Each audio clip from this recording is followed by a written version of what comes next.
미국 뉴욕 증시는 민간 고용 지표가 예상외로 줄어들며 등락 끝에 혼조세로 마감했습니다. 다우지수만이 0.2% 올랐습니다. 유럽 증시는 세계 각국의 경기 부양책에 대한 기대감으로 이틀째 상승했습니다. 미국 내 휘발유 재고가 예상보다 크게 줄어든 것으로 나타나 국제 유가가 5개월 내 최고치를 경신했습니다. 전날보다 41센트 오른 83달러 23센트에 마감했습니다. 미국의 민간 고용조사 업체 ADP 인플로이어 서비스는 미국의 9월 민간 고용이 예상과는 달리 3만 9천 명 감소했다고 밝혔습니다. IMF가 올해 세계 경제 성장률 전망치를 4.8%로 종전보다 0.2%포인트 높이고 내년 전망치는 4.2%로 0.1%포인트 낮췄습니다. 우리나라는 4.5% 성장으로 기존 전망을 유지했습니다. 국제신용평가사인 피치가 아일랜드의 장기국채 신용 등급을 종전 AA-에서 A+로 한 단계 하향 조정했습니다. 향후 신용 전망도 부정적으로 제시했습니다.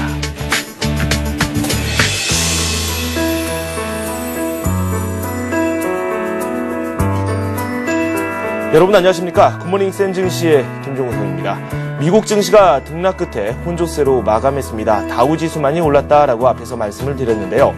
악재가 조금 나왔고 경기 부양책에 대한 기대감이 조금씩 더 높아지고 있습니다. 그만큼 방안이 절실하다는 이야기인데요. 지표로 확인이 가능했습니다. 민간 고용이 예상 외로 3만 9천 명 9월 한 달 동안 좀 감소를 했다라는 소식이 들려왔습니다. 블룸버그 집계치로는 2만 명 증가할 것으로 전망이 됐는데 시장의 예상과는 조금 다르게 전개가 됐습니다.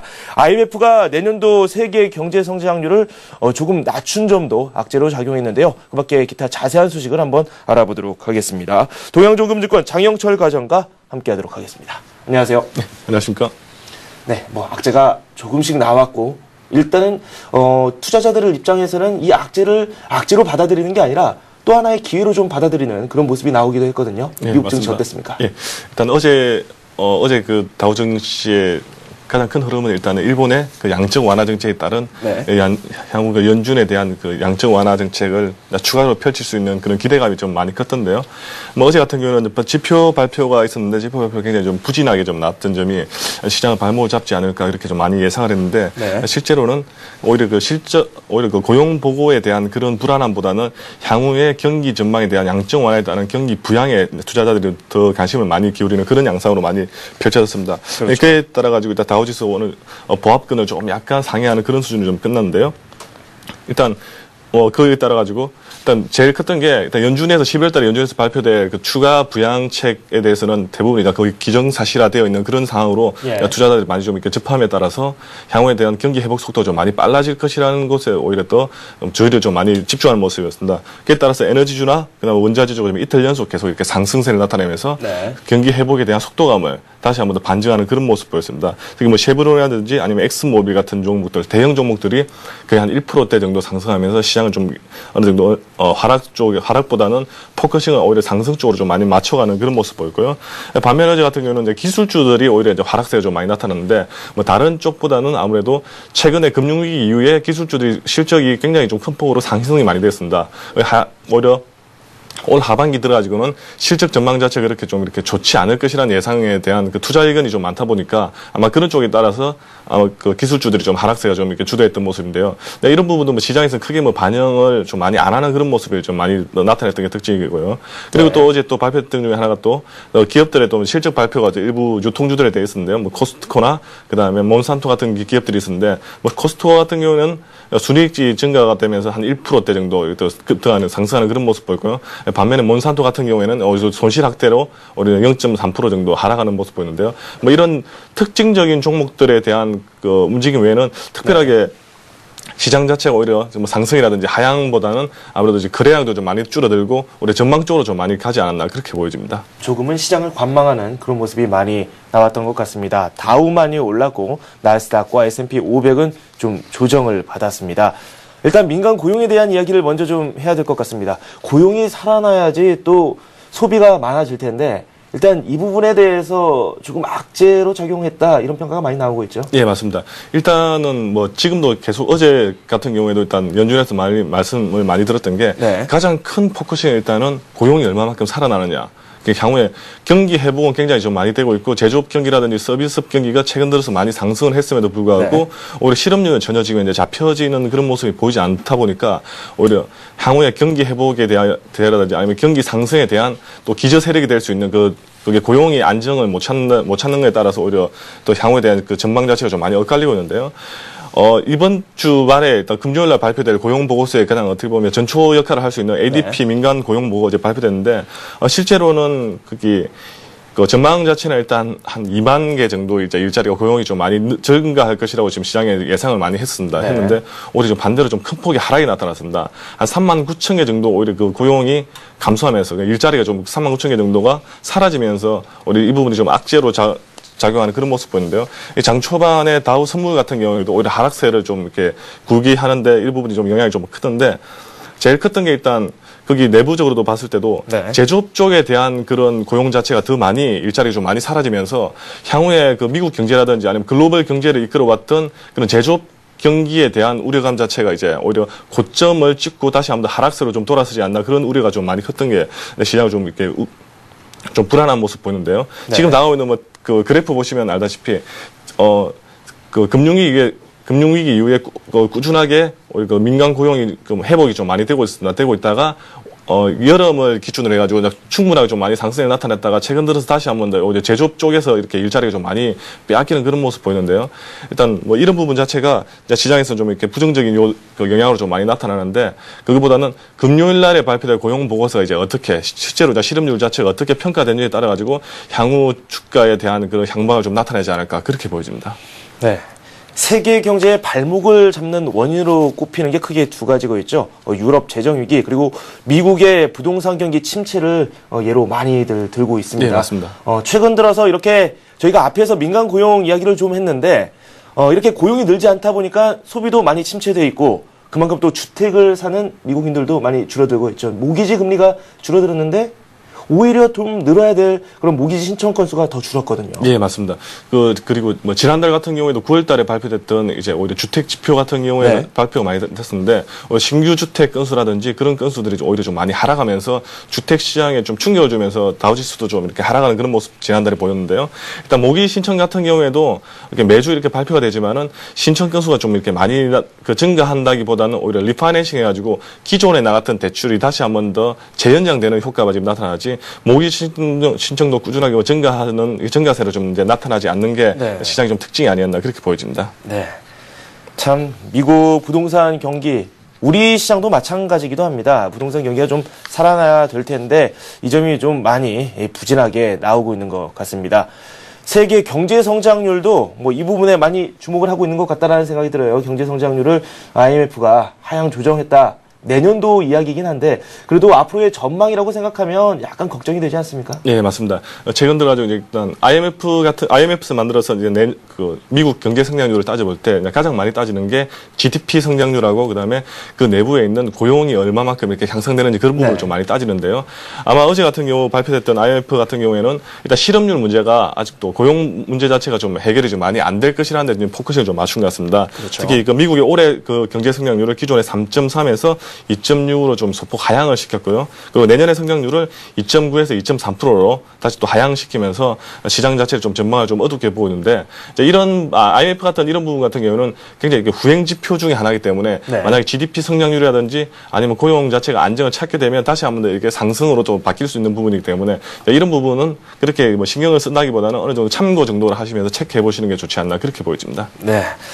그리고 대표적인 경제 쪽에서 비관론자로 평가를 좀 많이 받고 계시는 분이기도 해요. 루비니 교수가 또 더블디 우려에 대해서 40% 정도의 가능성이 있다 또 이렇게 이야기를 했다고 하는데 그 배경도 설명을 좀 해주시죠. 네, 맞습니다. 일단 루비니 교수 같은 경우에는 어떻게 보면 그 속된 말로 전문가들 사이에서는 더블딥 신봉자라고까지 좀 많이 나타냈는데요. 어떻게 보면 시장 자체를 좀 부정적으로만 본다기보다는 좀 이렇게 시장 자체를 좀 예민하게 아니면 좀 이렇게 예민하게 좀 많이 바라보시는 분 중에 하나인데요. 일단 가장 큰 미국 경제 더블딥 가능성을 40%까지 이렇게 우려하고 있는 가장 큰 원인으로는 일단 유럽의 일부 재정 위기를 맞고 있는 국가들의 이제 신용 위기 문제까지 지금 이제 대두되고 있기 때문에 유럽 일부 국가들의 신용 문제 자체가 대부분 일단 미국 시장하고도 좀 많이 연관이 많이 되어 있습니다. 네. 그러다 보니까 유럽의 일부 국가들이 신용 문제로 오히려 좀 이렇게 안 좋은 부정적인 모습을 보일 때 미국 시장도 거기서 편치 못할 것이라는 것 때문에 아무래도 그 더블 딥 우려가 좀 많이 나타날 것이라고 얘기하고 있는데요. 일단 루비니 교수 입장에서는 유럽에 대한 재정 위기 자체가 뭐 최근 들어 가지고 수면 위로 좀 많이 깔아앉는 모습이지만 네. 아직까지는 완전히 해결되지 않고 있는 모습이고 향후에 다시 한번 더 이게 미국 시장에 타격을 줄 것이다. 아니면 글로벌 시장에 타격을 줄 것이라고 좀 인지를 좀 많이 하고 있는 모습인 것 같습니다. 네. 금융권에서도 이 미국 경제에 대해서 우려의 목소리를 조금씩 내고 있습니다. 골드만삭스가 미국 경제에 대해서 좀 안 좋다. 이런 식으로 이야기를 좀 했거든요. 예, 맞습니다. 일단 골드만삭스도 되도록이면 이렇게 긍정론자 중에 하나인데요. 일단 어제가 이례적으로 일단 미국 경제 자체를 좀 전망을 했는데, 네. 좀 표현 자체가 상당히 나쁘거나 아니면 매우 나쁘다. 두 개 중에 취사 선택할 수 있는 것 중에 긍정적인 건 없었습니다. 네. 근데 그 중에서도 그나마 매우 나쁜 것보다는 좀 어느 정도 나쁠 것이라고 좀 예상을 좀 많이 했는데요. 근데 거기 이면에 또 앞서 말씀드렸다시피 실업률에 대한 그런 고용보호에 대한 그 문제 자체가 오히려 부정적으로 좀 나올 것이라는 그 전망 때문에 아무래도 이런 부분에 대해서 경제 전망 자체를 좀 이렇게 하향 조정하지 않았나 그렇게 보여집니다. 네. 각국이 경제를 한번 살려보려고 정말 발버둥을 좀 치고 있습니다. 미국의 티모시 가이트너 장관이 또 위안화에 대한 공격에 나섰어요, 다시. 예, 맞습니다. 일단 미국 그 재무장관 입장에서는 예전부터 계속 이렇게 그 네. 중국에 대한 그 위안화 절상 그 압력을 계속 나타냈는데요. 일단 중국 같은 경우는 이제 이 부분에 대해서 좀 어느 정도 논지를 좀 많이 피해 있는 그런 입장이었는데, 네. 최근 들어가지고 일본도 어느 정도 경기 부양에 대한 그런 모습을 보이면서 네. 오히려 좀 중국을 계속 압박하고 있는 모습인데, 일단 중국 그 정부 입장에서는 그 위안화 절상 문제 자체에 대해서는 따로 이렇게 논의를 안 할 지금 이제 전망을 좀 많이 하고 있는 것 같습니다. 일단 이 부분에 대해서는 기출을 아예 그냥 피하고 있는 그런 모습이기 때문에 아마 그 미국 그 정부라든지 다른 각국 정부들의 이제 공조가 어떻게 이루어지냐에 따라서 이런 그 통화 정책도 좀 나타날 것 같은데요. 일단 지금 중국 입장에서는 일단 압력은 많이 받고 있지만 이런 부분에 대해서 어떤 논점을 좀 이렇게 많이 제외하고 있지만 이게 향후에 어떻게 또 전망될지도 한번 체크해 보시는 게 좋지 않나 보여집니다. 네. 미국 이야기를 좀 해봤습니다. 미국 증시는 혼조세로 마감이 됐고요. 유럽 쪽에서는 상승세가 좀 나왔습니다. 그런데 좀 그다지 밝게만 보기에는 무리가 있어 보입니다. 악재도 분명 있었는데요. 소개 좀 해주시죠. 예, 맞습니다. 이게 전전일부터 계속 이렇게 나타났던데요. 일단 무디스사가 일단 발표했던 게 아일랜드의 신용 등급을 일단 강등할 수 있는 그런 경고를 말씀드렸는데요. 실제로 그 등급 자체를 이제 강등을 했습니다. AA에서 A+로 한 등급 강등을 했는데요. 일단 등급 전망은 계속 이제 부정적으로 이제 유지를 하고 있는데, 네. 그 이면에 이제 신용 위기 문제라든지 그런 문제 자체가 아일랜드가 계속 어느 정도 해결될 기미가 단기간 내에는 나타나지 않을 것이라는 전망 때문에 어느 정도 신용 등급을 하향을 했던데요. 네. 일단 추가 하향에 대한 가능성까지 같이 경고하고 있으면서 이 부분 자체가 오히려 증시의 부정적인 모멘텀을 일으키지 않나 그렇게 좀 이렇게 예상을 좀 많이 했는데요. 네. 일단 시장 자체에서는 그 유럽에 대한 재정 위기 같은 경우에는 예전부터 나왔던 그런 문제이기 때문에 오히려 거기보다는 오히려 긍정적으로 시장 투자자들이 좀 이렇게 전망에 좀 많이 밝은 모습을 좀 많이 보이는데요. 일단 각국의 경기 부양책에 대한 그런 기대감을 좀 많이 나타냈던 게 특징인데, 향후 다음 달에 있을 FOM 연준에 대한 양적 완화에 대한 그런 기대감이 오히려 이제 유럽 시장 자체도 좀 안정을 찾아가는 그런 모습 보이는데요. 시장은 0.8에서 한 0.9 정도로 일단 어느 정도 안정을 찾아가면서 상승을 좀 했는데, 네. 이런 부분 자체가 크게 모멘텀을 일으킬 만한 그런 부분은 아니었기 때문에 이제 시장에서도 유럽 시장도 한번 향후에 정부 정책에 따라서 이제 워낙 그 주가 그 변동성이라는 방향성이 좀 많이 나타나기 때문에 그런 부분도 한번 체크를 해보셔야 될 것 같습니다. 그렇죠. 미국과 마찬가지로 유럽에서도 악재가 이렇게 하나씩 나오다 보니까 향후 호재를 조금씩 기다리는 그런 분위기가 조성이 되고 있습니다. 일단은 현 상황 자체가 좀 안 좋기 때문에 국제 상품 가격은 일제히 강세를 보였거든요. 금도 그렇고 여기에 따라서 은값도 오르는 그런 모습이 나왔는데 국제 유가 상당히 초강세를 보여주고 있죠. 예, 맞습니다. 일단 달러와 그 국제 그 상품에 대한 어떻게 보면 그 국제 상품은 대부분 이제 결제 수단이 대부분 달러 아닙니까? 네. 그러다 보니까 최근 들어 달러가 계속해서 이제 약세를 나타낼 수 있는 그런 기저 환경을 계속 이렇게 만들어주고 있습니다. 연준에서도 이제 일단은 돈을 찍어서 푼다는 그런 그 기대감이 굉장히 많이 크다 보니까 오히려 달러가 계속 약세를 나타내고 있는데요. 거기에 대한 반대급부로 일단 상품 가격들이 계속 상승을 나타내고 있습니다. 유가 같은 경우에는 어제 같은 경우는 오히려 재고 감소에 대한 그 효과도 나타나면서 네. 유가 같은 경우 83.23달러로 전일 대비해서도 계속 상승세를 좀 많이 나타내고 있는 게 특징이고요. 그리고 좀 그 예상외로 이제 금값부터 시작하고 비철금속 가격이 굉장히 큰 폭으로 지금 이제 큰 폭으로 계속 이제 최고치를 좀 경신하고 있는데요. 어제 같은 경우는 금값도 온수당 한 1,340.3달러로 지금 최고치를 계속 경신해 나가는 그런 모습 보이고 있고요. 오히려 달러 인덱스는 앞서 말씀드렸다시피 계속해서 하락세로 지금 이제 부추기고 있는데, 일단 양적 완화 정책을 통한 그 통화량의 과다 공급 자체는 달러 인덱스 자체도 계속 이렇게 하락할 것이라고 지금 시장에서 예상을 되고 있고요. 이 부분에 대해서도 어느 정도 기존 인플레이션이 어느 정도 상승하게 되면 좀 이렇게 꺾이지 않을까 그렇게 예상이 되고 있지만, 네. 실제로 연준부터 시작해가지고 글로벌 정부들이 이제 얼마만큼의 양적 완화 정책을 좀 강력하게 펼치냐에 따라서 뭐 달러라든지 아니면 상품 가격의 변동이 또 나타나지 않을까 그렇게 보여집니다. 네. 경제 자체가 조금 비관적인 면도 많이 부각이 되고 있고 상대적으로 안전자산 쪽으로 투자자들의 관심이 많이 쏠리고 있는 상황이다. 이렇게 정리를 깔끔하게 할 수 있을 것 같습니다. 오늘 밤에도 어떤 경제 지표들이 기다리고 있는지 그에 대한 말씀도 한번 들어보도록 하겠습니다. 예, 오늘도 고용보고서 중에 하나가 이제 발표될 예정인데요. 네. 일단 주간 신규 실업수당 청구 건수가 발표될 예정입니다. 일단 이전치에 비해서 일단 예상치가 소폭 감소할 것이라고 예상되고 있는데요. 뭐 고용보고서 같은 경우는 최근 들어 어제 같은 경우도 ADP 민간 고용이 오히려 뭐 시장에서는 좀 배신을 했다는 그런 그 영향이 좀 많이 컸는데요. 신규 실업수당 청구 건수 같은 경우에도 좀 어떻게 나올지 한번 체크를 해보셔야 될 것 같고, 그다음에 8월 소비자 시중 같은 경우에는 뭐 규모는 그렇게 크지는 않지만은 어느 정도 예상치 자체는 좀 이렇게 긍정적으로 좀 나타나지 않을까 그렇게 예상되어집니다. 네, 뭐 기업 실적 발표 쪽도 저희가 살펴보는 게 좋을 것 같아요. 예, 맞습니다. 일단 뭐 기업 실적도 내일 발표가 될 예정인데, 그렇게 큰 종목들 중에서는 일단 알코아라는 종목이 시장에서 이제 발표될 예정인데, 실제로 그 이전치에 비해서는 이제 실적 감소가 좀 나타날 것이라고 예상되고 있기 때문에 이 부분 체크해 보셔야 될 것 같고요. 그리고 마이크론 테크놀로지도 이제 발표되는데, 시장 이전보다는 시장 예상치가 큰 폭의 좀 실적 전망이 상승이 예상되고 있습니다. 아마 이런 부분들도 다우 시장 자체 그대로 이제 시장 모멘텀을 좀 이끌어가지 않을까 그렇게 예상되집니다. 네, 이렇게 해서 기업 실적 내용까지 저희가 살펴봤고요. 지금까지 동양용금증권의 장영철 과장과 함께했습니다. 감사합니다. 네, 감사합니다.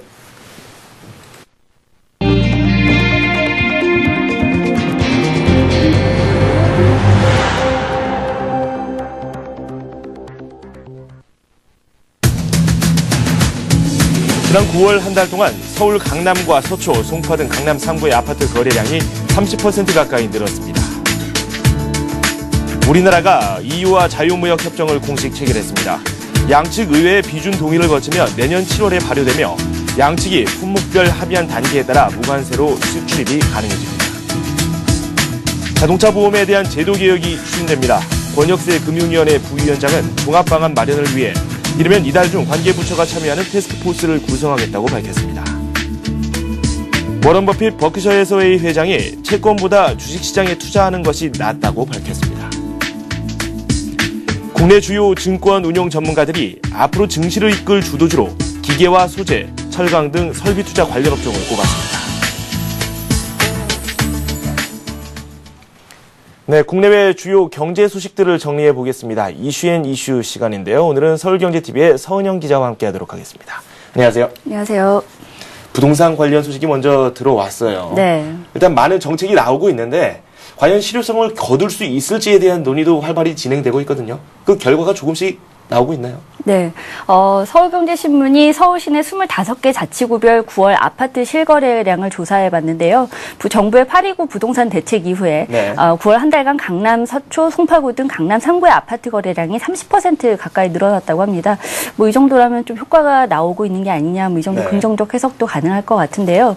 일단 뭐 재건축 아파트 가격도 8개월 만에 상승세로 돌아서면서 또 시장 부활의 조짐을 보여주고 있었습니다. 네. 하지만 문제는 비강남권 같은 경우에는 찬바람이 여전했다는 건데요. 일단 조사 내용 한번 자세히 살펴보면요. 9월 한 달간 강남 3구의 아파트 거래량이 말씀드린 대로 556건이었는데 8월 네. 거래량 431건보다 29% 증가했습니다. 25개 자치구 중에서 9월 거래량이 늘어난 구는 강남 3구를 비롯해서 11개구였는데요. 특히 강남 3구는 이번 DTI 해제 조치에서 제외되지 않았습니까? 네. 이럼에도 불구하고 또 거래량이 증가하면서 좀 이게 시장 부활의 좀 신호탄이다. 뭐 이런 긍정적인 해석이 나오고 있는 겁니다.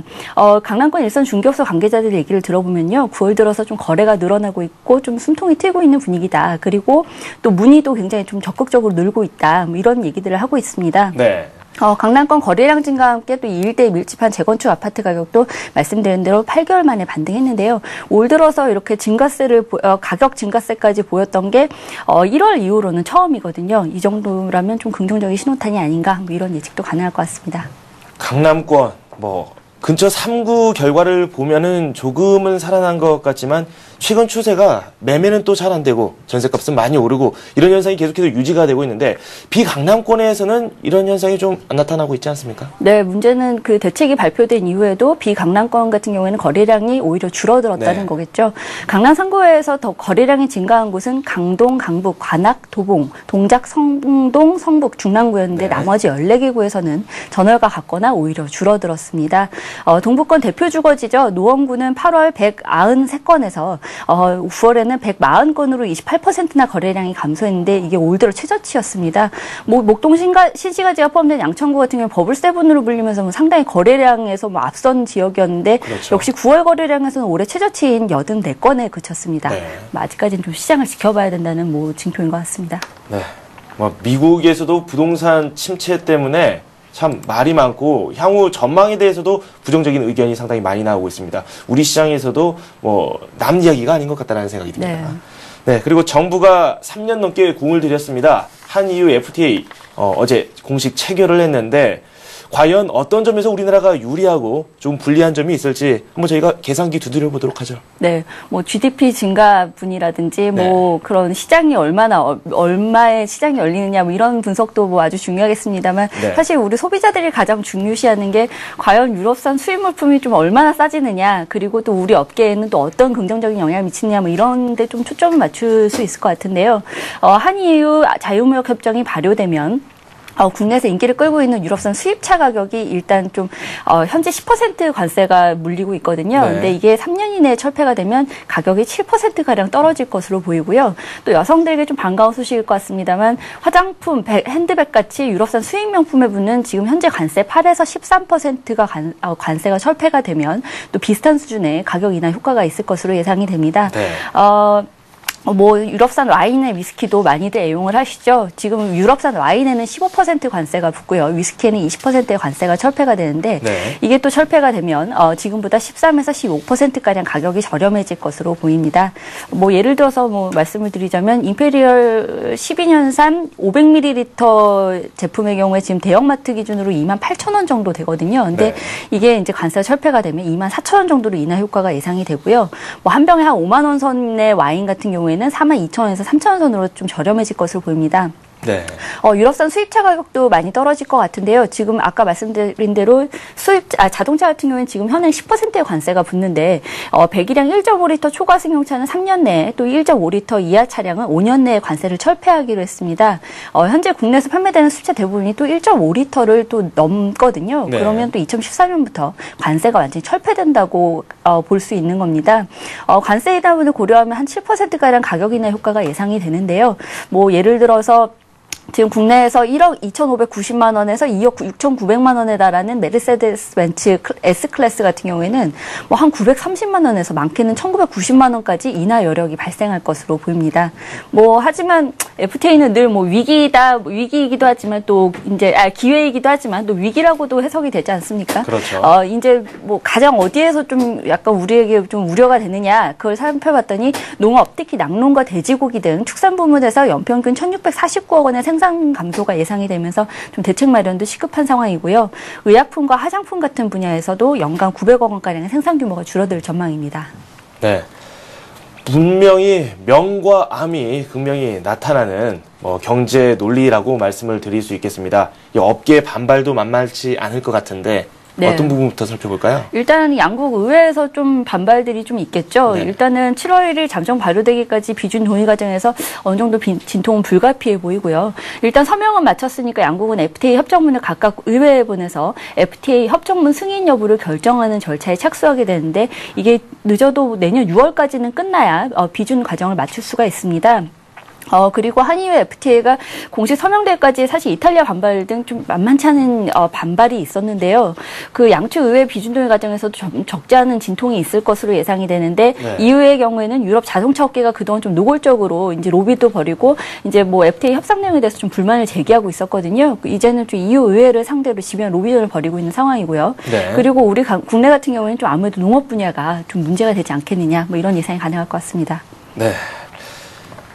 저희 실생활과 우리의 실생활과 관련된 내용이 또 올라와 있네요. 이 자동차 보험 인상될 것 같다. 이렇게 저희가 또 뉴스가 많이 나가기도 했었는데 네. 이 부분에 대해서 정부가 좀 제동에 나설 모양이네요. 네, 올 들어서 이미 인상이 됐고 또 앞으로 또 인상할 것 같은 조짐이 보이고 있으니까 네. 아무래도 금융당국 입장에서도 자시할 수는 없는 상황인 것 같습니다. 어제 권혁세 금융위원회 부위원장이 이달 중에 관계부처가 참여하는 태스크포스를 구성할 계획이라고 밝혔는데요. 뭐 사실 그 자동차 보험이 계속 오르는 이유를 뭐 살펴보면 사실 몇 가지가 있는데 그 중에서 뭐 가장 큰 문제가 아무래도 과잉수리나 과잉진료 같은 뭐 문제들이겠죠. 이런 것들 좀 제도적으로 방지하고 또 교통사고도 획기적으로 줄이는 종합적인 방안을 마련하겠다는 겁니다. 뭐 당국이 내놓을 만한 대책을 뭐 얘기하기에 앞서서 말씀드린 대로 이 자동차 보험료를 높이는 요인들을 한번 살펴보면요. 가장 대표적인 과잉 진료의 경우에는 운전하신 분들 한 번쯤 겪어보셨겠습니다만 한번 뭐 스치기만 해도 사실 병원에 들어눕는 사례들이 상당히 많지 않습니까? 손해보험협회에 따르면 2008 회계연도에 자동차 사고를 당해서 병원에 입원한 환자 중에 가짜 환자로 추정되는 부재 환자 수는 무려 88,079명이었고요. 보험금 누수액이 약 865억 원에 달했습니다. 네. 부재 환자 중에 절반만 근절해도 보험금을 무려 432억 5천만 원이나 절감할 수 있다는 건데요. 이를 전체 보험 인하 효과로 환산해 보면요. 전체로는 600억 원, 또 1인당 보험료로는 약 3,474원을 아낄 수 있었습니다. 네. 정비요금 인상도 사실 문제죠. 적정 정비요금이 지난 6월부터 18%가량 올랐는데요. 정비수가가 1,000원씩 오를 때마다 보험료가 1%씩 오른다는 게 업계의 추산인데 네. 이를 적용하면 이번 인상으로 인해서 보험료 인상폭이 5.6%나 됩니다. 여기에 또 뭐 부품상이나 공업사에서 계속 뭐 수리 내역을 허위 청구하거나 뭐 공장 뭐 이런 문제들이 계속 있으면서 좀 보험금이 줄줄 새나가고 있는 실정이고요. 좀 더 좀 근본적이고 제도적인 문제들을 좀 살펴보자면 손보사들의 잘못된 영업 관행도 뭐 따질 수 있겠죠. 네. 지금 자동차 보험 시장 규모가 10조 원에 달하는데요. 차량 등록 대수를 감안하면 이미 시장이 포화 상태입니다. 여기에 13개의 손보사가 뭐 굉장히 과당 경쟁을 벌이고 있는 상황인데 이렇게 계속 출혈 경쟁을 벌이다 보면 이제 계속 적자 폭은 커질 수밖에 없는 거죠. 감독 당국과 관련 부처들도 아무래도 이런 세 가지 문제점 또 이외의 문제들도 있겠습니다만 좀 현실적인 방안을 마련하는 데 초점을 맞춰야 된다는 게 전문가들의 지적입니다. 네. 워런 버핏이 채권을 사는 사람들을 보면 좀 황당하다 이런 이야기를 했다고 하는데 좀 재미있네요. 어떤 내용이죠? 네, 뭐 사실 뭐 처음 나오는 얘기는 아니고요. 최근 이제 좀 채권 시장에 버블론이 제기되고 있지 않습니까? 채권값이 계속 상승하면서 채권 시장에서 빠져나와서 주식으로 가라 뭐 이런 얘기들이 뭐 몇 번 쏟아져 나오긴 했는데 네. 워런 버핏 버크셔 해서웨이 회장이 역시 한마디 하니까 또 역시 시장에 큰 영향을 주지 않을까 뭐 이런 예측을 해볼 수 있을 것 같습니다. 네. 통상 주가와 채권값은 반대로 움직이는데 지금은 좀 동반 상승하고 있는 분위기죠. 근데 버핏 회장이 한마디로 채권값은 오를 만큼 올랐고 또 투자처로는 채권보다 주식이 낫다는 얘기를 한 겁니다. 버핏 회장에 앞서서 골드만삭스의 프란체스코 가자렐리 채권 전략가 등 여러 전문가들이 채권 랠리가 정점에 달했고 이제는 주식에 투자할 때다 이런 주장을 하기도 했었죠. 네. 이들의 주장을 뒷받침해 줄 만큼 정말 뉴욕 월가에선 어떤 분위기냐, 앞으로 증시를 어떻게 전망하고 있느냐, 역시 뭐 시장 낙관론이 우세한 편입니다. 네. 일본은행의 양적 완화 결정이 있었죠. 그러면서 또 각국 중앙은행들을 자극하고 FRB 역시 오는 11월, 늦어도 12월 안에는 공개시장위원회에서 양적 완화 조치를 단행하게 될 것이 아니냐. 그래서 앞으로 이제 어떤 지표가 뭐 긍정적으로 나오든 부정적으로 나오든 어쨌든 이 공개시장위원회에서 양적 완화 조치를 단행하게 되면 뉴욕 주식시장의 랠리는 당분간 이어질 거다. 이런 게 또 전문가들의 전망입니다. 네. 뉴욕 증시 랠리가 이어질 것이다. 이렇게 많은 사람들이 전망을 했다고 하는데 우리 증시 상황도 상당히 좋습니다. 1900을 단숨에 돌파했습니다. 뭐 지지를 받을 수 있을지에 대한 논의도 현재 많이 벌어지고 있는데 많은 전문가들 어떻게 전망하고 있습니까? 네. 34개월 만에 지금 1900선의 돌파에 성공을 했는데요. 이제 뭐 계속 이렇게 이미 오를 만큼 오른 게 아니냐, 뭐 이런 것들이 또 이제 아무래도 투자자들의 뭐 우려 아닙니까? 근데, 대부분의 전문가들이 이제 상당히 앞으로를 긍정적으로 보고 있었고요. 또 주요 종목으로는 앞으로 소재, 철강, 산업재 등 설비 투자 관련 업종들이 1900선 돌파 이후에도 주도주 역할을 하게 될 것이다. 이런 분석을 내놨습니다. 또 글로벌 경기 회복 추세가 지속되는 점을 감안해서 자동차주와 정보기술주에도 관심을 가지라고 조언했는데요. 올해부터 회복세를 띠고 있는 설비 투자의 경우엔 국내외 주요 기업들이 설비 투자를 늘리고 있어서 관련 업종들이 향후 증시에서 두각을 나타낼 수 있다는 게 전문가들의 분석입니다. 국내외 주요 기업들의 현금 흐름이 양호하고 또 주요국들의 설비 투자 비율이 역사적 최저치 수준에서 벗어나고 있다는 점에서 또 기계와 소재, 운송 등 설비 투자 사이클 회복의 수혜의 업종들에 주목할 필요가 있다는 거죠. 또 IT 업종 같은 경우는 최근 상승장에서 좀 계속 소외가 됐었죠. 근데 전문가들은 산업재와 IT 업종 간 밸류에이션 갭이 역사적 저점 수준에 있다는 점을 들면서 또 IT 업종을 내년도 자기 자본 이익률이 가장 높은 반면에 또 주가 수익 비율은 가장 싼 종목이라고 꼽았습니다. 계속해서 신고가를 갈아치고 있는 자동차주에 대해서도 이제 빠져나와야 되느냐, 아니면 지금 들어가면 늦지 않냐, 뭐 이런 우려들도 계속 있죠. 뭐 글로벌 시장 점유율이 상승하면서 향후에도 증시를 이끌어갈 주도주가 될 거라는 의견도 있었습니다만 또 반면에 밸류에이션 수준을 고려하면서 좀 포트폴리오 조정에 나서는 게 유리하지 않겠느냐, 뭐 이런 분석도 있었습니다. 네, 과연 어떤 업종이 우리 증시를 선도할 것인지 그에 대한 추가적인 이야기는 저희 서울경제TV 프로그램들을 통해서 확인하시기 바랍니다. 지금까지 서울경제TV 보도국의 서은영 기자와 함께했습니다. 감사합니다. 고맙습니다.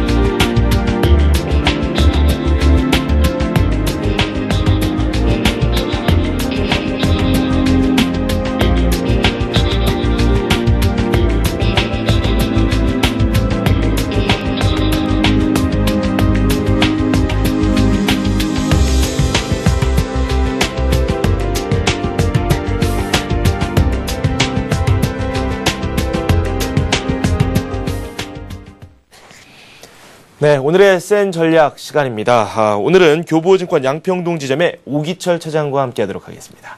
안녕하세요. 네, 안녕하십니까. 뉴욕 증시 혼조세로 끝이 났고 일단은 여러 가지 악재가 나오면서 향후 방안에 대한 기대감이 점차 높아지고 있단 말이죠. 저희가 어떤 부분들을 살펴보면 좋을까요? 일단 안 좋을 때일수록 미 정부의 그러한 기대감들, 양적 완화 조치에 대한 그런 기대감들이 시장에서 계속 좀 반영이 되고 있는 것 같습니다. 미 정부의 입장은 단호하죠. 경기가 좋아질 때까지 돈을 풀겠다. 그런 것들이 국내 시장에서 여실하게 좀 나타나고 있는데요. 이러한 유동성 장세가 앞으로 당분간 계속 좀 지속이 될 것으로 보여지고 있고요.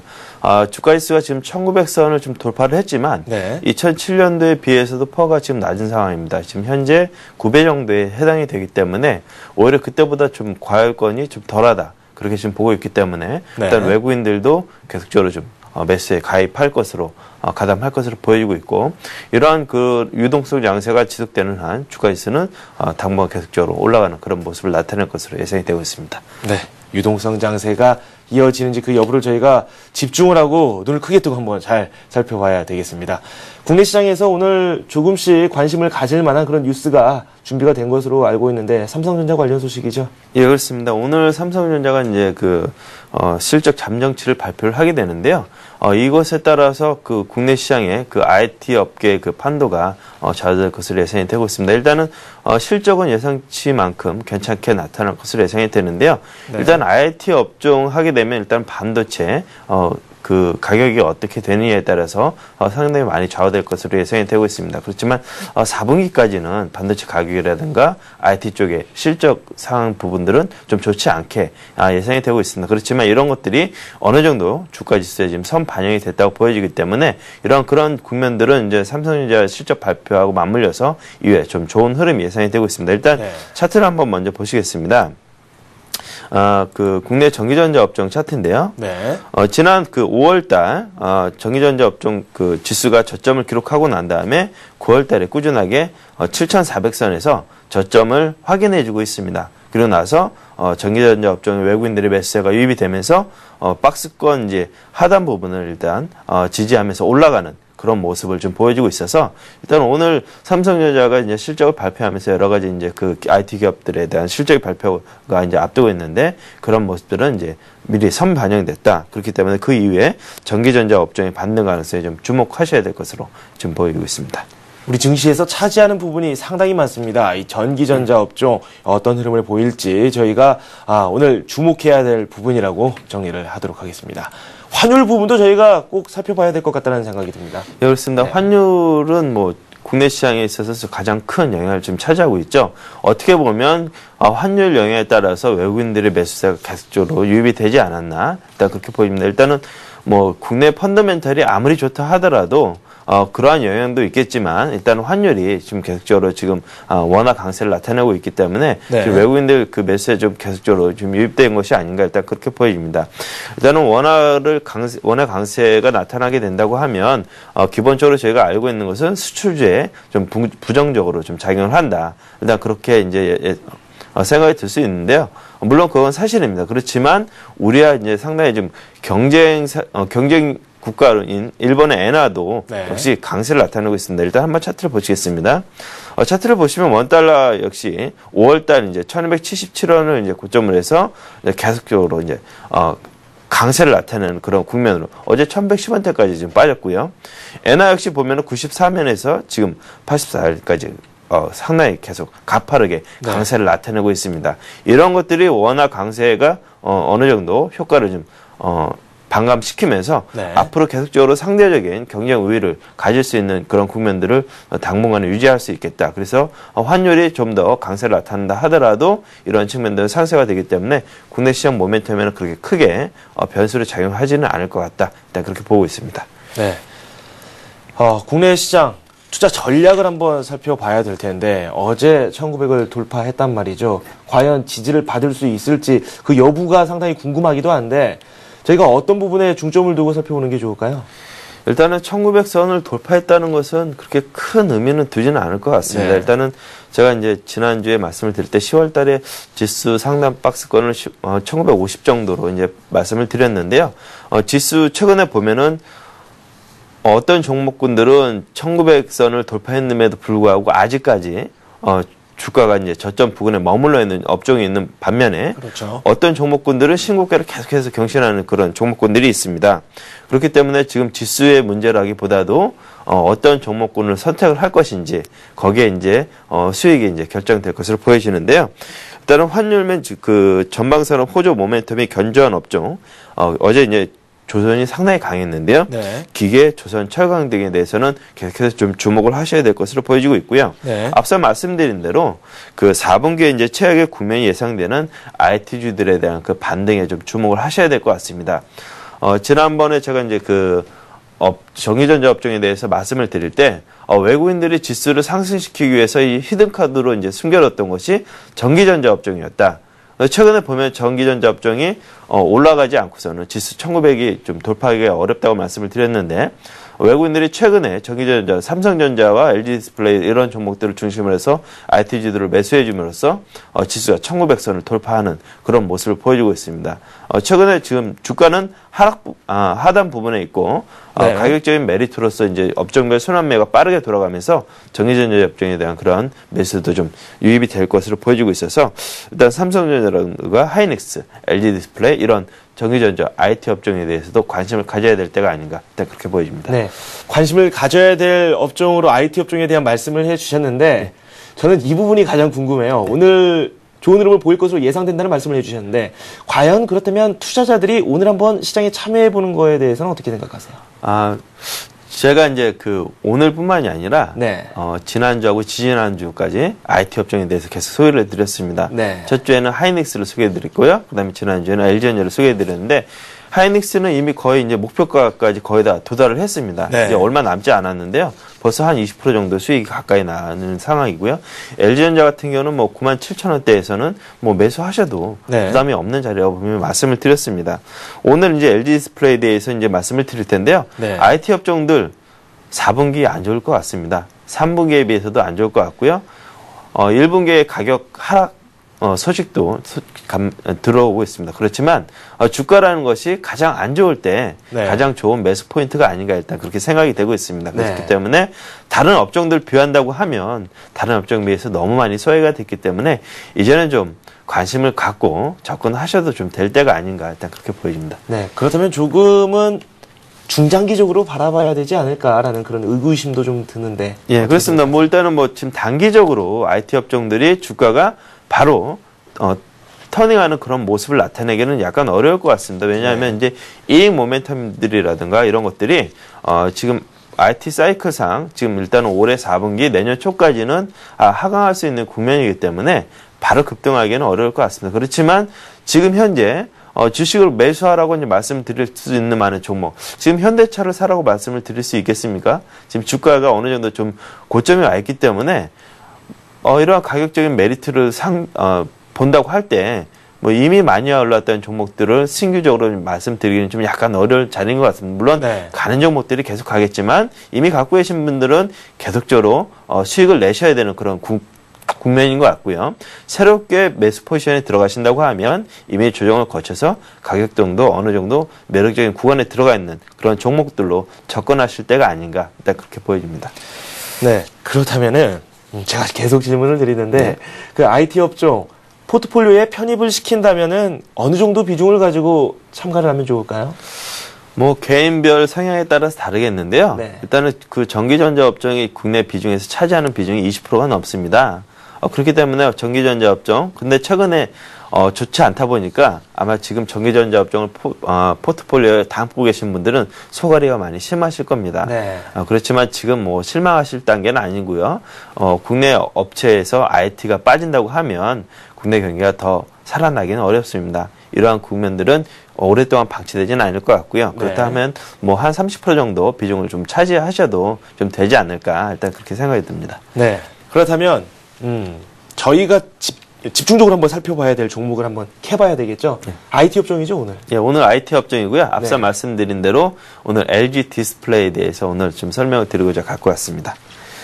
LG 디스플레이는 지금 뭐 IT 패널, 이제 TV 패널 같은 그런 패널을 이제 주력으로 삼고 있는 디스플레이 전문 업체인데요. 네. 최근에 보게 되면 그 IT 패널 가격과 TV 패널 가격 추이를 한번 살펴보겠습니다.